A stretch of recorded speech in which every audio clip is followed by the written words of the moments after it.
We're going to be going on here in a second, guys.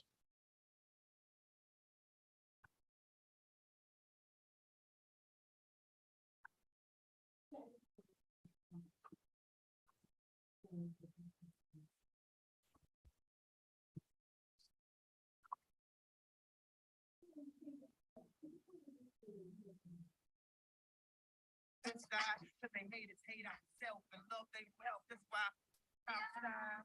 outside.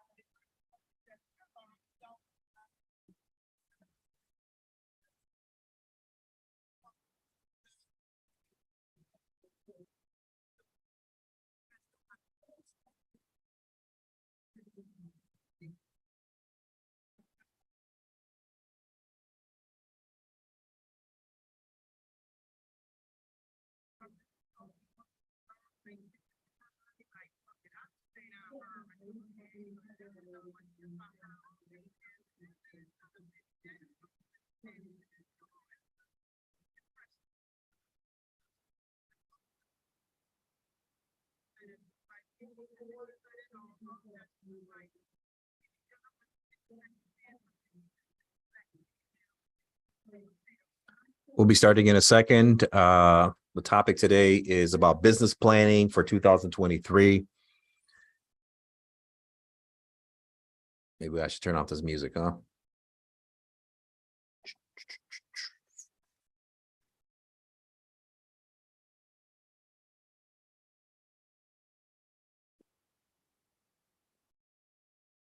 All right, so it's 10 o'clock. I'm going to go ahead and start. Not sure if anybody's on or not. 1, 3, 5. Let me see here. We're going to call this 1, 3. All right. So if you guys were on last Monday, we did a training on understanding how to retrieve your goals for 2023. We talked about how to use the Google. If you Google Sisu goal calculator, the idea here is to talk about what dollar amount of income you wanted to make, and break it down even more into details, such as how many conversations you need to have, how many appointments you need to set, how many contracts you need to put under contract. This gives both on the buy side and the listing side. Really just depends where you're focusing your business. You should have already kind of a breakdown, and the whole point of that exercise was to be intentional with your time on a daily basis. And secondly, is to implement processes in your sales process where you could actually increase your skills, and also be intentional with your time on a daily basis, being the fact that we get distracted as agents, right? And so what we're going to do is we're going to start with something called the 1-3-5. Okay. And the 1-3-5 is really getting an understanding of how you're going to get your business, right? And so if you're a person, the 1-3-5, let's turn this down for a quick second. What's up, Dina? Okay, so the 1-3-5 is this. Last week in our exercise, we should have gotten an idea of how much we want to make for the following year, right? And so let's just say if you're a person who wants to make 80K. This is the first time I'm using the whiteboard, so bear with me here. All right, this is your goal. Whatever your income goal is, you got to think about what that number is, what it means to you in your personal life, your business life.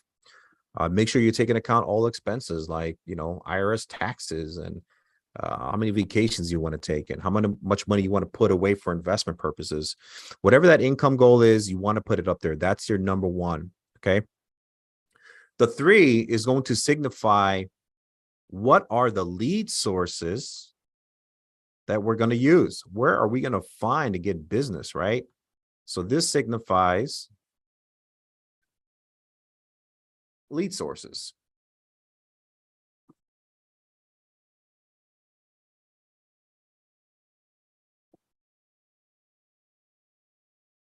Lead. Pretty writing. Okay. So that signifies lead sources, right? I'm not gonna type it all on there. Sources. Oh, right there. Okay. All right.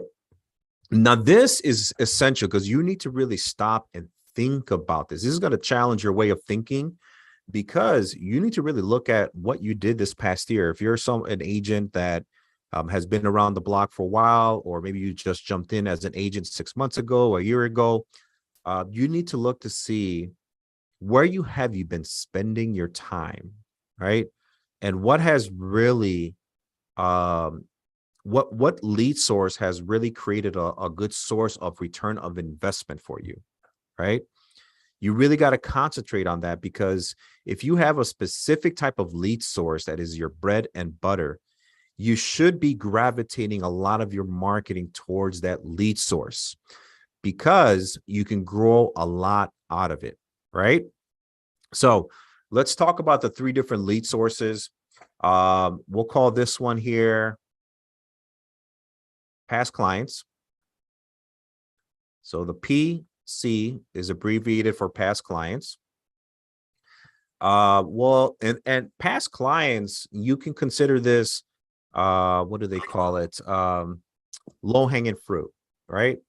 It's considered low-hanging fruit because this is a place where there is reputation and rapport already established, right? So if you, as long as you're constantly messaging them and communicating with them and having a relationship, you're going to get business from this lead source, okay? Whether it's the actual past client themselves or whether it's a referral from the past client, this here is an essential piece. If you don't have a lot of past client business, then what I would recommend that you do is you figure out, try to pick an interest that you have, right? Maybe it's playing basketball. Maybe you're in a basketball league or softball league. Maybe you have, a certain, women's club on a weekly basis, monthly basis, whatever it is. Or maybe you're part of a Jeep Wrangler club that goes, takes drives once every 2 weeks or whatnot, whatever it is, you want to kind of focus in on that because those interest clubs, these are people that know you, where you guys are spending time with each other away from real estate, and they know you're a real estate agent, but maybe they haven't really done business with you, right? Whatever it is, if you're a brand new agent and you're trying to figure out where to get leads, you want to start with that because there's reputation already established there. They already know you, who you are as a human being, right? Okay, as a second lead source, this would be kind of like a second tier low hanging fruit. And this is really optional, right? It doesn't have to be this, but we're going into when we're looking for lead sources, we're trying to find different ideas that have to do with where people already know you. The more they know you, the better, right? And maybe they don't, right? Maybe they don't, but maybe you're getting them from something like realtor.com, right? Or Zillow, right? These are services that you actually have to pay for some of these services, right? It's a monthly expense and you're ready to do that, right? Ooh, how am I going to do this? I should have just put Zillow because it was less writing. Okay. And then there's other avenues of places where you don't pay anything up front, but you do pay per client, right? Maybe you pay 25%, 30% referral fee. So there's different organizations that do that as well. And, the mindset there is that I'm not too concerned in the beginning how much you're paying monthly or how much of a referral fee you're paying. The biggest thing there is you're getting some form of revenue and you have some form of a client and relationship because you can build off of that. You can build more business out of the people you've helped, regardless if you paid 25, 30% for that one deal. It's kind of like planting a garden, right? When you plant seeds, some plants, I don't know if this is a good analogy or not, but some plants might have cost you more money than others. But once you plant that plants, it's going to fruit a lot more for you where you're no longer going to have to pay. Okay. Realtor.com again is one of them. Maybe you're the person who wants to do door knocking. I don't know, right? Knocking on doors. knock. I'm gonna put knock, knocking on doors, right? The idea of this exercise is to really plan, where are you going to get your business from? Where are you going to make conversations? Where are you going to spend your time and be intentional with your time to create appointments, right? So we got past clients. I have something where I'm part of called Ojo, right? This is where we pay a referral fee. Maybe you get business from new home construction builders. Maybe you have a great relationship with builders and sales reps at these builders where they send you business. Maybe you're an excellent person of being able to help people with their credit, and builders send you their clients to help them with their credit, and they become your client so that when the credit is ready to go and they're qualified, now it's your client. You can put them on a brand new home. Okay. Maybe you have a business with a database of people, emails and phone numbers. These are people that maybe you had another side business, another side hustle, and you collected a bunch of names and addresses and email addresses, and these are people that know you from that previous business. Well, because they know you, you're probably going to want to market to that business and let them know that you're doing real estate. Okay. Is everybody with me so far on this? Okay. Now that we picked out the one, and this is the one part, this is the 3 part, and now we're going to go to the 5 part. And, it's going to be a lot of writing. So I'm going to try not to get too crazy with it. Now we have our lead sources set. Okay. And now this is the how part, right? This is what strategies. This is the what, 80K. This is the where. Okay. The 3 is the where. Where are we going to get the business from? And the 5 is the how. How are we going to do it? Okay. And some of these things that we're going to think about with how is things that can apply to all 3 of these. And maybe sometimes it might apply to one of them, right? I'm going to start with past clients, or maybe it's a list for you that if you're brand new into the business, but you have a common interest with people that you do something with, right? We're going to figure out how to stay in front of people, right? To let them know, people who know you, let them allow you to see you doing the business, right? So one of the first things that we're doing is email. Email marketing. We all have emails. We all may even have CRMs that can email for us. Okay. Now I want you to think about this for a second. We have to figure out, well, what kind of messaging are we putting there, right? What kind of content is being put there? How often are we emailing? Okay. The idea there is obviously you want to pay attention to your messaging, right? Because you want to make sure it talks to that past client. So maybe it's like market updates. Maybe it's about, something important that you want to tell them that's meaningful to that person. It's awesome if they open the email and if they read the email, that's awesome. But the most important thing that you're doing is that you're staying in front of them consistently. Okay.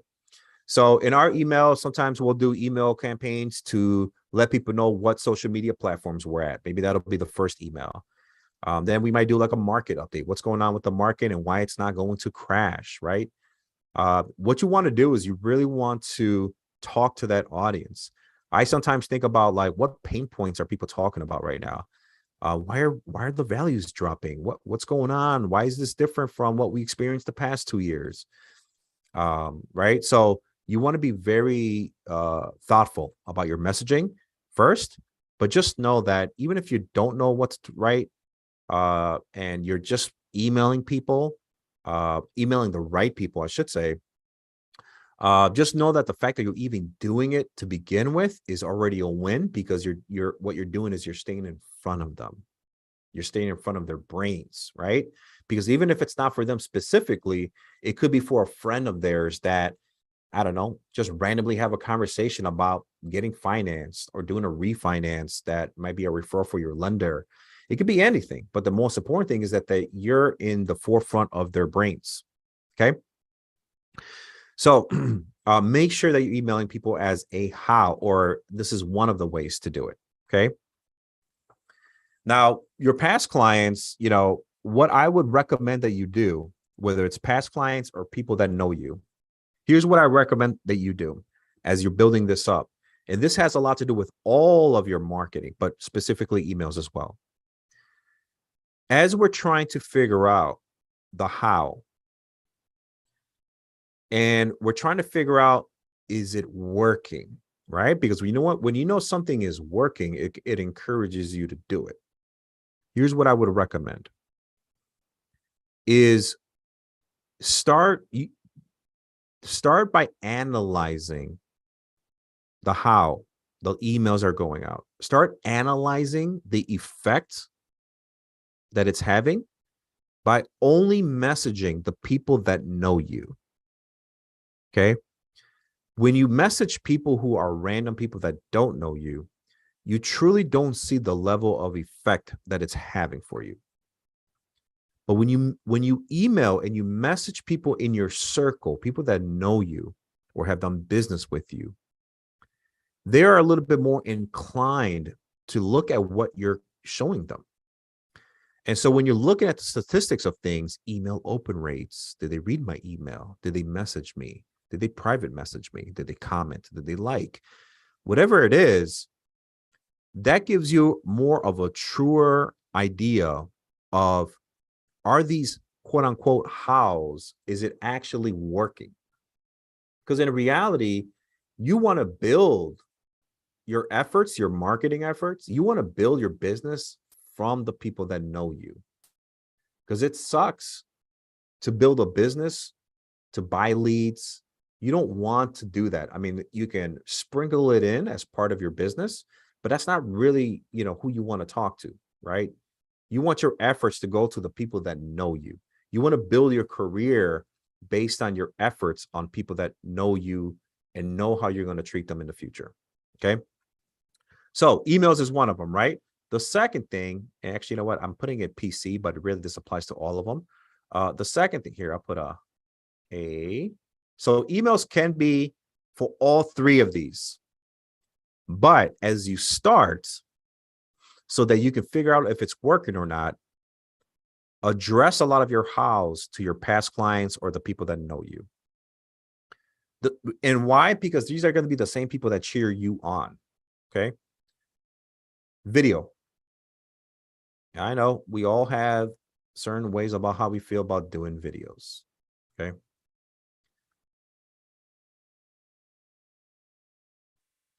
And videos could be a lot of things. So videos could be you doing something personal. The video could be you doing something business, like a market update.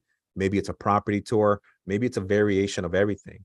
I would hope that you would do a video of educating people about what's going on in the market, why not to panic, just be honest, be authentic, right?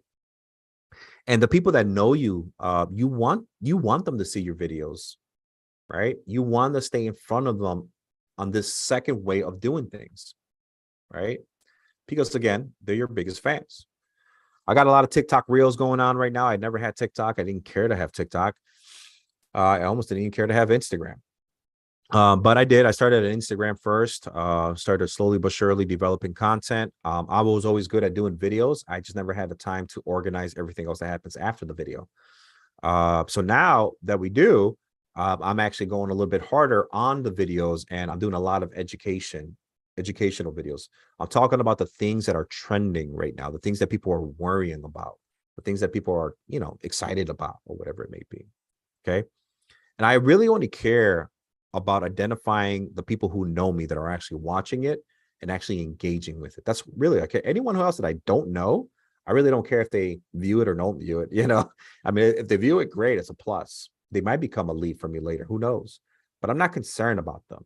When I'm concerned about, the people who are viewing it, it's my past clients, the people who know me. And what does that mean? How does that translate into how many conversations I'm having? How many appointments am I setting? Right? That's what you're really trying to figure out is the messaging that you're putting in front of the people that you know already and that know you. What kind of numbers in terms of being intentional with your conversations, your appointments set, your people you're putting under contract, what is it doing for you? Is it getting you to where you need to be in terms of income goals? Okay. Now, the videos obviously benefit when I have, strangers, Zillow leads, people that don't know me. It's benefiting me because they're getting the opportunity to see me speak, to see my body language, to see what kind of grammar I use. Maybe they don't like me. That's good. I'm glad because now we've saved each other a lot of time, right? I want the people that don't know me, that do watch the videos, that do want to message me, to reach out to me, is because they're identifying with my personality. They're identifying with the messaging that I have. And those are the people that I'm going to gladly want to work with because it's going to be reciprocal in the way we feel about each other. I don't have to call that person 10, 20 times to know that they're not going to want to work with me because we just don't have that same chemistry, right? That's why the videos work, okay? If I was to encourage you to do this, I would tell you to start with the shorter videos first. Start with the reels, do a bunch of them because it's less pressure, okay? That's a whole nother session there. Okay, the C. So we got emails, we got videos, or I should say email newsletters, right? This is something where you're being news. Oh, this is going to get messy. Okay. Newsletter. Okay. Actually, you know what? I'm going to put a T and an R. The reason why I had to be a little bit more specific on newsletters is because if you are using a CRM like Chime, there are automated emails, right? For certain plans, for certain people, right? So this is what we call smart campaigns. Smart. Oh man, I don't know if I'm going to use the whiteboard next time, but smart campaigns. And this could be emails that are already pre-written based on the person's journey, right?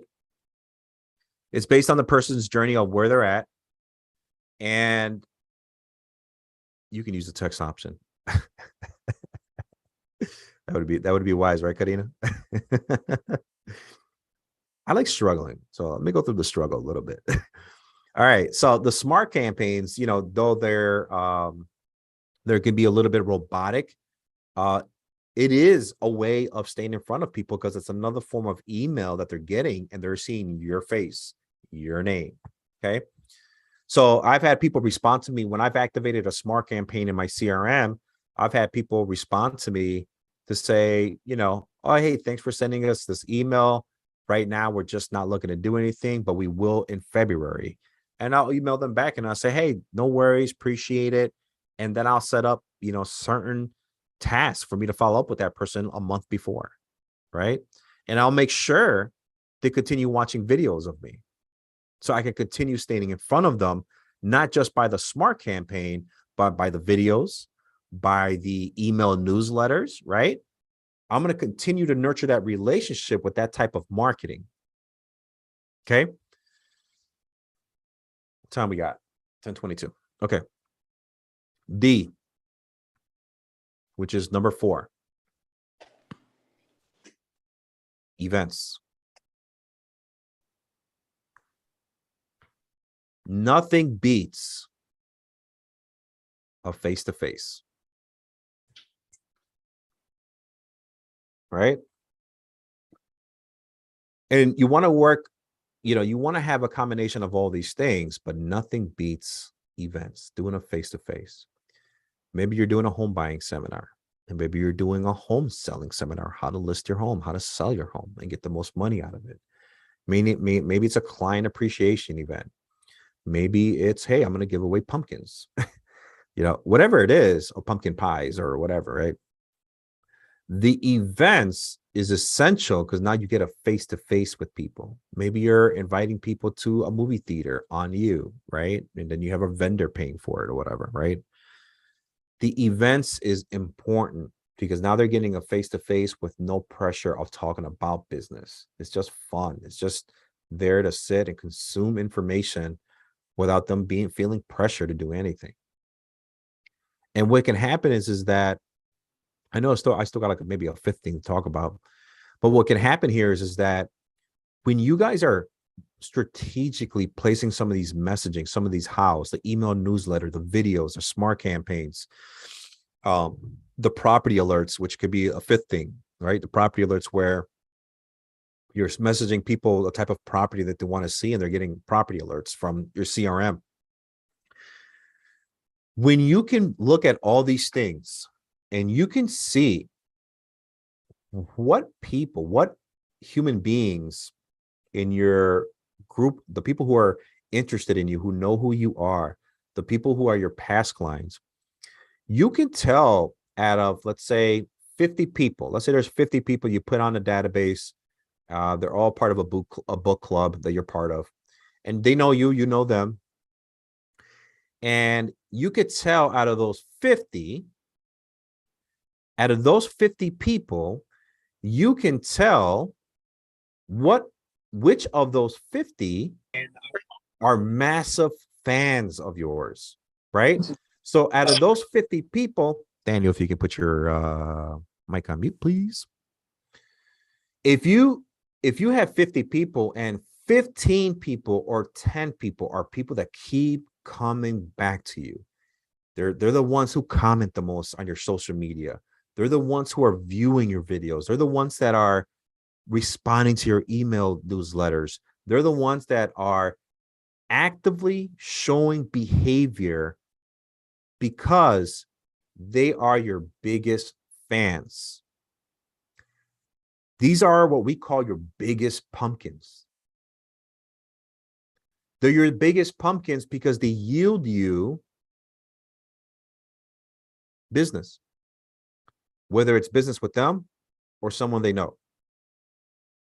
Think of it like owning a football team, and you have a specific VIP area for a specific amount of people who have demonstrated supporting you over and over and over.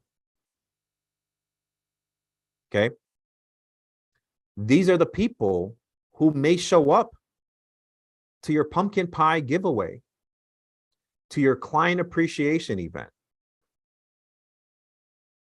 And you get to have a face-to-face with them again, or maybe it's the first time, maybe it's the second time, who knows? But these are the people that are more than happy to show up for you because they want to support you. They want to find a way how to send you business if it's not with them directly.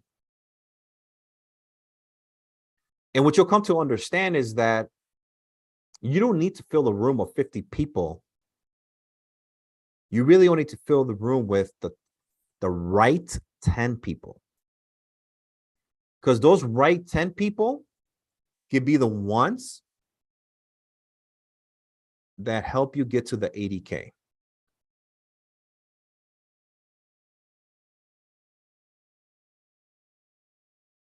Okay. And that's why it is important to understand your numbers. That's the reason why I started last week's meeting with understanding your numbers and breaking it down to the details. Because when you understand your numbers, you understand how many people do you need? What right people do you need? How many of them do you need to show up to the event? Because when you can understand that, you can understand that wherever your audience is, wherever they're going based on where you want them to go because of your email newsletter, your videos, your smart campaigns, your events, your property alerts, maybe it's client gifting, whatever it is, you have a general idea of what kind of viewership you need based on the numbers of what you're requiring of yourself to hit what your income goals are on a yearly basis. And so I said a couple of ones for the number E. See if I can get this box out of here. Let's move to the left. E. Let me see if I can use this text option. I'm going to take Karina's advice.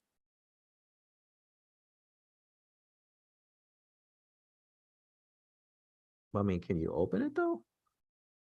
All right. Property alerts. That didn't work out. What's going on here?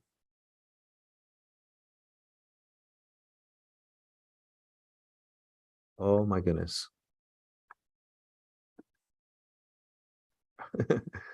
Oh my God, it's so small. Look at that. All right, forget it. Property alerts. Right? And if you guys don't know what I'm talking about, this is super helpful when you have a CRM because you're letting the technology do the work for you. If you have 50 fans that are part of your book club in a CRM, and one of them or maybe 5 of them say to you, you know what, Karina, I want to buy a house, not this year, but next year, right? You say, okay, cool. You know what? Why are you? What's causing you to look for a house? You can say, they can say, well, we just need a bigger house, et cetera, et cetera. Okay, cool. Well, what kind of house? Okay, 5 bedrooms, 3,000 square feet, pool, all that good stuff in Wesley Chapel. He said, well, listen, I'll what I'll do so that you can monitor the market. And of course, you can always, talk to me and pick up the phone or maybe come to one of my appreciation events and just have a chat with me about it. Whatever, whenever you're ready. What I'll do is I'll set you up on that criteria so that you can get emails from me and just monitor the market, see what's out there for you so that you can get a little bit more knowledgeable about what's going on with prices, et cetera, et cetera. And what I'll do is I'll set you up to receive emails once a week or once every 2 weeks, being the fact that, you're out. Is that okay? Or maybe once a month, right? How about I send them to you once a month? And then, in 3 months, I'll just drop a quick message to see how you're doing. And if you want me to speed them up, I'll send them to you once every 2 weeks. Then if you need me to speed it up even more, I'll switch them. If you need me to switch the price range, I'll switch it for you as well. And then sometimes some of the same people, they actually own properties and you can use the CRM to send them once a month the value of their home. Hey, would you like to know like how much your home is worth on a monthly basis? I could send you like automatic things and it's a pretty cool thing. It'll just show you how much your house is worth based on what's going on in the area. And if you think like it's inaccurate, that's okay. Just message me and I'll be more than happy to look into it for you. Don't worry about doing business with me or anything like that. I'm just happy to service you. Okay. So these are some ideas. I'm not telling you guys to do these things specifically. Do what works for you. But you want to figure out how are you going to do it? How are you going to squeeze business out of these 3 lead sources or the lead sources that you've selected, right? There's so many ways to do it. I would to encourage you that when you're choosing the lead sources, find the stuff that's natural to you, stuff that it doesn't feel like work. Where you're happy to be there. You're happy to, if I'm part of a basketball club once, and I played a couple leagues a year and I'm messaging these guys on a Facebook group or whatever, I'll create something, I'll create something where I'm more than happy to help someone who I play basketball with and create bonds with, on a weekly basis. Yeah, they know I'm a realtor, but they also know that I'm not bugging them, right? I mean, if you want to bug them, that's up to you. But, they also know I'm not bugging them. I'm just doing what I do, and I'm making sure that I stay in front of them so they can always see me. Because there will be a time where they will tap my shoulder. And I'm going to make sure that I'm prepared and ready with my skills and my knowledge to help them and help their family get to where they need to get at. Okay. That's the 135. So with that said, we have about 15 minutes before our next meeting starts, which is the Hatch Huddle. And you guys are more than welcome to join. Nicole, I'm not sure if you found the Hatch Huddle Zoom link where you can put it in the chat box for people. It's going to start at 11 o'clock our time. More than welcome to join if you guys want. But does anybody have any questions with this? Oh, I have one. Okay, there we go. What's up, Dina? So, okay, so with the events situation, like right now, obviously I'm only doing it once a year, which I know Okay. is not enough times, but I had in the past done like coffee meetups at a local coffee place to support the local business. But I did find that when I had it more than once a month, I really wasn't getting enough, much of a turnout. So like, I'd like to go back to the coffee meetups because I love coffee Yeah, that's good. and meet people that way, but I don't know how often I should plan these things. Okay. Let me ask you a few questions. You were the one hosting the coffee meetup, right? Yeah, correct. Okay. And then the second question is, what was the level of like content? What kind of conversations were happening there? Usually it was like an educational type Okay. coffee meetup where there was a subject we would have, but it wasn't like you say, like an organic, natural type situation. It became where it was just, I don't know, people weren't really interested in the topics. They were What just kind of, tuning in because I was there. was it business related? Was it non-business related type of topics? I was trying to keep it business related, Okay. bringing in vendors, but the turnouts they started out with like 10, and then we Okay. would find that there would only be like 2 people, maybe 3, sometimes not even anyone. All So, right. and that was doing it every other week. Okay. So, Who were you inviting? it was spare people I know, but it was also, I would put them on Meetup, like meetup.com, posting in like community sites. So I was kind of like trying to cast a large net, so to speak. Gotcha.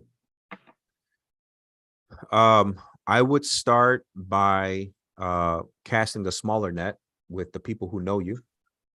Okay. Um, because these people are going to be more than happy to support you. And I think sometimes when you have a smaller net of people that love you, the other people that you're inviting that they're going to meet as well, they all understand why you're a person to be loved, right? They all understand that about you as a person in your personality, who you are. And they can be different among themselves, but they all share that same common bond with each other, is that they know who you are and they love you for this one specific thing, right? And they all can talk about that, right? And so I would really focus on keeping the crowd smaller and being intentional with that audience, and focus on, once if it's 5 people or 10 people, just know that that small number is a bigger number, more than what you think. And what I mean by that is, even though it's only 5, 7, or 10 people showing up, it's actually having more of an effect in your long-term goals than what you think. And then second to that is, what value, aside from you being there and offering free coffee and offering companionship and friendship and conversation, why should they show up? Why should people show up to this Zoom? you know why should they even show up? I mean, some people may not even find that anything of this of value to them, and they may not even know about this for another 6 months, for all I know. But what I do care about is the people who are showing up are the people who care, the people who find value in this, right? I might be a little bit self-biased over here, but I feel like there should be about 20 people in this room right now. Not because I need 20 people to show up. It's because what we're talking about here, I feel, can help a lot of people. Okay. So it might take Dina, Daniel, Karina, Nicole, it might take 3 or 4 people to say, dude, that was awesome. Like, I never had anybody share something like that with me before. That gives me clarity. Man, that's awesome, Dina. I'm glad it gave you clarity. Yeah, man, go ahead and invite 1 or 2 people, if you like. Because if you feel like they're going to get clarity out of it, then all of a sudden that net that you intentionally wanted to be small, because you knew that even if it's only 5 people and it's the right 5 people, those 5 are going to get you to your 80K. If you're continuing to be, if you're optimizing the email newsletter, the videos, the meetups, the smart campaigns, the property alerts, all that stuff, right?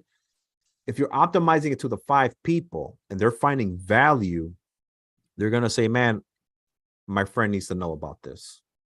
She needs clarity, right? All of a sudden in 2 months, we have 10 people in here. So it's kind of the same process, is that, focus on casting the smaller net to the right people, but also do them a favor of making sure that their time is worth it as well, aside just from you being there, right? Of course, they're going to be there for you. But if you want them to be there consistently, make sure that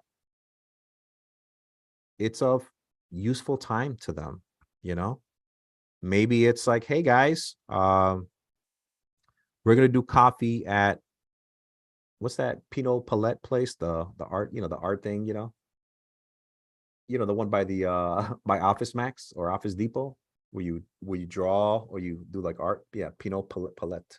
There you go.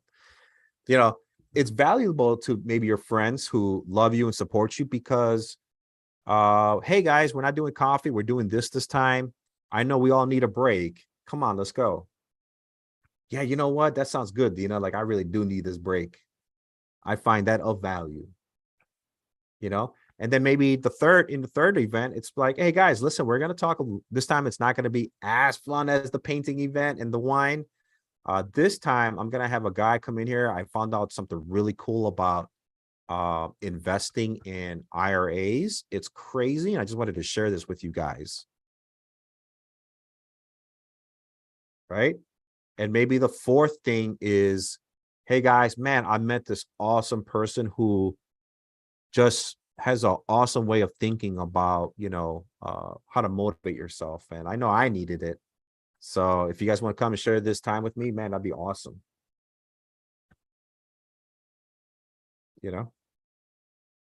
So always provide something of value, and it doesn't always have to be business related, because the fact that they're showing up, even on the non-business stuff, means that they support you, that they're sharing the same common interest of you, that, yeah, they needed that glass of wine and painting as well. That's already like them saying, we are with you. And we will remember you even more, because we're continuing to build this bond with you, that we know we want to support your business, Dina. So we have this bond with you. Okay. And that small net, if you do it consistently, will help you reach your goals. Because in 2024, when that comes around, you might say you want to make 20 grand more than what you did the year before. Well, because you did all those things consistently with the right mentality, that net is going to grow organically by itself, where you're going to achieve those extra 20K that you wanted for 2024.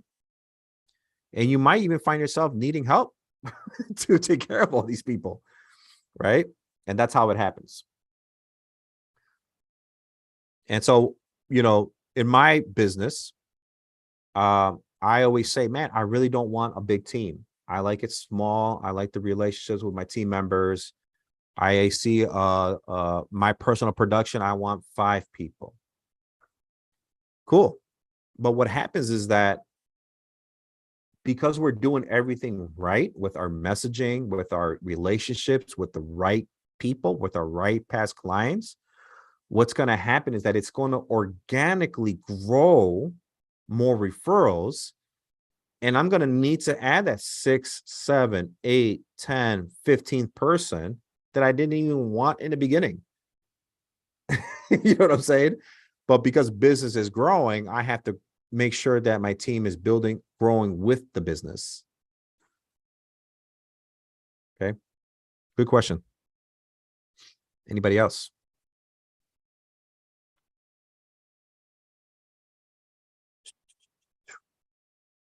Make sense, everybody? Hi, I put a question in the chat. Oh, my bad. I didn't see it. Hold on. No worries. I thought you were Second responsible for time. this, for the moderating. Let me see. Hold on. You can use text option. Oh, all right. What is this? Where am I at? Chat. Chime. Chime. Can it be used? Okay. Can you just ask the property question? Because I don't know. I can't see it here. Can chime be used for property alerts? Oh, okay. I got you. I don't know why. I was looking for Nicole to message me. I thought she asked a question. Okay. Yes, it can be. Thank you. And listen, guys, here's what I want you to think about as you're putting this down, okay? When you're looking at all the lead sources, right, you might find out that there's something better. And that's okay. You make that adjustment at that time. Make sure to try it long enough, but make that adjustment over time. Just the very first thing you want to stick to is the people who know you first. That's one lead source. It could be a basketball team, whatever, a coffee team or a coffee group meetup, a book club. And then the second thing is probably past clients. That's your second lead source. The third thing is whatever, builders, whatever it is.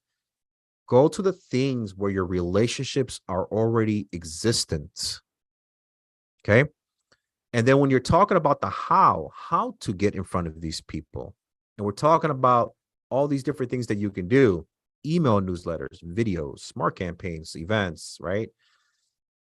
All these things, some of these things you may already know how to do. And some of these things you probably need to build skill on. Okay. But when you have it written down like this, if Dina is not awesome at understanding how to do email newsletters, guess what? She can use the resources behind the scenes, maybe at her brokerage. Maybe she can go outside of the brokerage and find masterminds of people who are excelling in email newsletters. She can go find the strategy and how to do it step by step, right?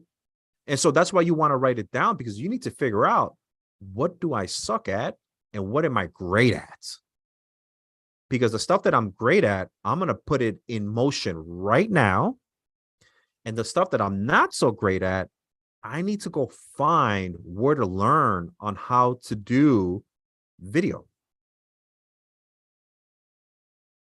Right? I need to find how to create. I'm not the best at creating events, honestly. Like, I have the idea, but in terms of setting it up step by step, I'm not the best at that. So I'm going to say, man, who can I talk to that is, I see that is awesome in creating events? And I actually did this like a couple months ago. I see this person that creates events all the time for their business. And I said, hey, you know what? Can I have a cup of coffee with you or buy you lunch? I need to get better at how to create events. And I want to understand what you do. Right? So when you write it down, you can try to figure out what are your weak areas these areas that are weak, but you want to implement because you know they can be effective for you. Where can I learn how to do this? Look at the brokerage tools you have first. Okay. See where you can find this information so you can improve your level of knowledge. And if you can't find it there, go outside of it and go find it somewhere. Another how is mailing postcards to your past clients, or thank you cards, seasonal cards. This is another how. That could be number 6, right? You got to think about all these things of what you can do. That is the how, and the how to stay in front of the people that you want to be very intentional about in casting a small net to all these people so they're constantly seeing you over and over, so that net can become bigger and bigger year after year and can meet with what your income goals are for that specific year. All right. So with that said, I'm all wrapped up. Anybody? I'm going to leave a few more questions if anybody has it. If not, I'm going to jump out of here. What's up? Hi, Nikki? if I could just have Daniel put his email in the chat so I could send him the link to the Hatch Huddle. I sent it to everybody else. I just need Daniel's email so that I can send it to him as well. I think I might have his email. I think it's like House Hunters Group. I'll send it to you. Yeah. Okay, House, perfect. That's it. House House Hunters Hunters Group at Gmail, right? Yeah, All right. that's it. You're looking very suave, Daniel. I have a closing today, so I wanted to. Oh, gotcha. Yeah.